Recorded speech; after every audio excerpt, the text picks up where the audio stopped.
ଓ ଆଶୀର୍ବାଦରୁ ଏଇଠି ମୁଁ ପହଞ୍ଚି ପାରିଛି। ସମସ୍ତଙ୍କୁ ମୋର ଆନ୍ତରିକ ଧନ୍ୟବାଦ। ଆଉ ଏ ମଞ୍ଚରେ ମୋତେ କହିବା ପାଇଁ ସୁଯୋଗ ଦେଇଥିବାରୁ ଯେଉଁ ପିଲାମାନେ ଏଇ ମଞ୍ଚ ଆୟୋଜନ କରିଛନ୍ତି ତାଙ୍କୁ ମଧ୍ୟ କୃତଜ୍ଞତା। ମୁଁ ସାର୍ମାନେ ତ କହିଲେ, ବହୁତ ସାରା ଅତିଥିମାନେ କହିଲେ, ବସନ୍ତର ସାଇଣ୍ଟିଫିକାଲ ରିଜନ ବି କହିଲେ, ବହୁତ ସାରା କଥା କହିଲେ, କିନ୍ତୁ ବସନ୍ତ କାହା ପାଇଁ ଆଦି ରସ ଶୃଙ୍ଗାର ସୃଷ୍ଟି କରେ ତ କାହା ପାଇଁ କରୁଣ ରସ ବି ସୃଷ୍ଟି କରେ, ଯାହା ପାଖରେ କେହି ନଥାନ୍ତି। ମୋର କବିତାର ଶୀର୍ଷକ କଏଦୀ।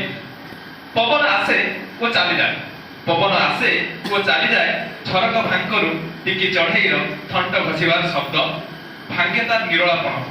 ପବନ ଆସେ ଓ ଚାଲିଯାଏ, ଝରକା ପାଙ୍କରୁ ଟିକି ଚଢ଼େଇର ଥଣ୍ଟ ଘଷିବାର ଶବ୍ଦ ଭାଙ୍ଗେ ତାର ନିରୋଳାପଣକୁ।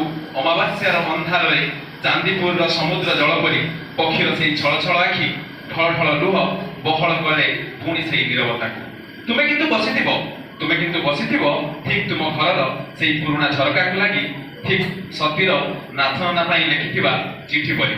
ତୁମେ ବସିଥିବ ଘରର ସେଇ ପୁରୁଣା ଝରକାକୁ ଲାଗି, ଠିକ୍ ସତୀର ନାଥ ନନା ପାଇଁ ଲେଖିଥିବା ଚିଠି ପରି। ପବନ ତୁମକୁ ଛୁଉଁଥିବ, ପବନ ତୁମକୁ ନିଶ୍ଚୟ ଛୁଉଁଥିବ, ଯେମିତି ଏଇ ଟିକେ ପୂର୍ବରୁ ମୋତେ ଛୁଇଁଗଲା।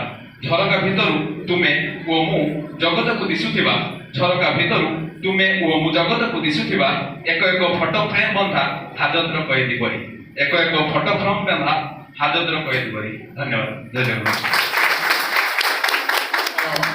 ମାନସକୁ ଧନ୍ୟବାଦ। ସେ ଅତର୍କିତ ଭାବରେ କହିଦେଇଛୁ।